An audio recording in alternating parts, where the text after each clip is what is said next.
네, 반갑습니다. 인베스트 학원 학원장 김창식입니다. 정말 개원 설명회 때 많은 학부모님들이 찾아주셨습니다. 너무나 감사드리고요. 간혹 이런 경우가 있습니다. 초등학부모님이신데 중등 설명회에 오셔서 사실 초등과 조금은 관련 없는 내용들을 저희들 들으셨을 겁니다. 어쩔 수 없죠. 시간이 없으니까. 그래서 이 영상을 준비했습니다. 설명회 때 초등학부모님들을 위해서 고교 학점제와 관련된 내용을 제가 이 영상으로 좀 더 구체적으로 설명해 드리도록 하겠습니다. 자, 고교 학점제 어차피 지금 현재 2022년 기준에 중학교 1학년 이하 학생들이죠. 이제 고등학교 올라가게 되면 바로 교육과정이 완전히 바뀌게 됩니다. 교육과정이 바뀐다는 뭐냐면은 우리 아이가 학교에서 배우는 교과서뿐만 아니라 다양한 어떤 학교 수업과 관련된 내용이 상당히 많이 바뀐다는 얘기입니다. 자, 그렇다면 학교 수업과 관련된 모든 것들이 바뀐다고 한다면은 결국은 대학 입장에서 학생들을 선발할 때 과연 어떻게 선발할 것이냐, 즉 대학 입시도 바뀐다는 얘기입니다. 물론 이 대학 입시와 관련된 내용은 아직 발표되지 않았습니다.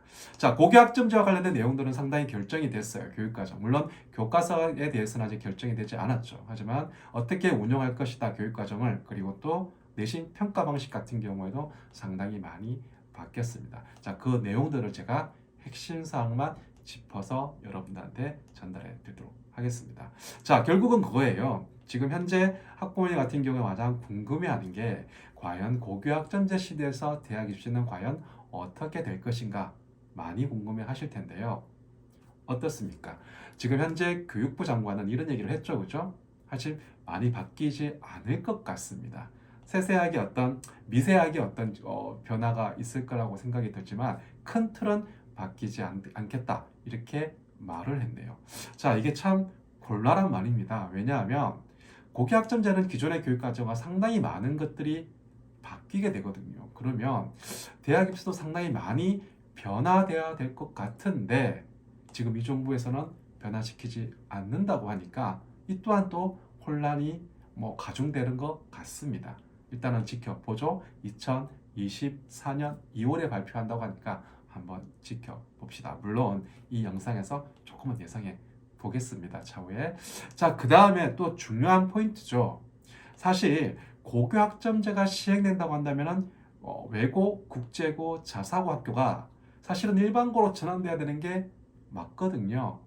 근데 그렇지 않죠. 물론 지금 교육부 시행령 같은 경우에는 바뀌었습니다. 이들 고등학교가 폐지가 됐거든요. 그러면 일반고로 전환돼야 되지만 어떻게 됐습니까? 그렇죠. 자사고는 존치하고요. 그리고 또 외고까지 폐지할 이유가 없다고 합니다. 그렇다면 등록고, 소위 말하면 과고, 외고, 국제고, 그리고 자사고까지 영재고는 두말할 것 없죠. 존치될 거라는 거죠.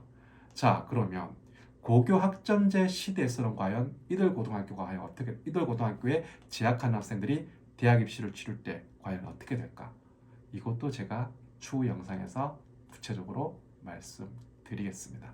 자, 아무튼 이렇게 고교학점제, 고등학교 교육과정은 큰 폭으로 변화가 예상되지만 실질적으로 대학 입시는요 크게 바뀌지 않을 것 같고요. 그 다음에 외고, 국제고, 자사고까지 일반고로 전환되지 않고 존치될 가능성이 상당히 높습니다. 자, 그러면 과연 어떻게 될까요? 일단은 먼저 이 영상을 보건 초등학부모님 같은 경우에는 고교학점제와 관련된 것들에서 많은 정보를 얻었을 거예요. 하지만 저희들이 바라보는 고교학점제가 과연 어떻게 진행되고 그리고 또 어떻게 대비하면 될 것인지에 대해서 제가 한 개씩 짚어 드리겠습니다. 먼저 고교학점제의 개념부터 이해하셔야 합니다. 네, 고교학점제 정의는요. 학생이 기초 소양과 기본 학력을 바탕으로 진로 적성에 따라 과목을 선택하고 이수 기준에 도달한 과목에 대해 학점을 취득 누적하여 졸업하는 제도입니다. 자, 진로 적성에 따라 과목을 선택한다. 본인의 어떤 진짜 가고자 하는 어떤 대학의 계열과 학과에 따라서 관련된 과목을 자유롭게 선택한다고 하는데요. 실질적으로 과연 자유로움이 있을까요? 그쵸? 이런 고민이 있을 것 같아요. 그래. 우리 아이가 선택한 과목 좋아. 본인의 어떤 진로와 그 다음에 대학 가고자 하는 전공 계열에 맞추어서 과목을 선택한다 하더라도 우리 학교에서 공부 잘하는 학생들이 선택을 하게 되면 우리 아이는 성적이 어떻게 될까? 이런 고민 있을 것 같아요. 근데 고교학점제 시대는 그런 고민 안 하셔도 됩니다. 왜냐하면 어차피 고교학점제는 취지는 바로 이런 거기 때문에 어떻게 해요? 그렇죠. 내신의 평가 방식이 기존의 상대평가가 아닌 절대평가로 바뀌게 된다는 이야기입니다.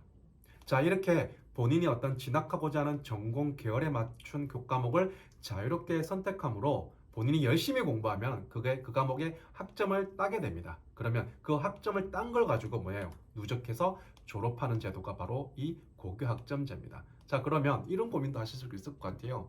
선생님, 그럼 학점을 못 따게 되면 우리 아이는 어떻게 될까요? 그렇죠. 아마 어머님들, 부모님들 아마 대학교 때 한번 회상해 보시면 아실 것 같아요. 대학교 학점을 못 따게 되면 어떻게 하시나요? 그렇죠.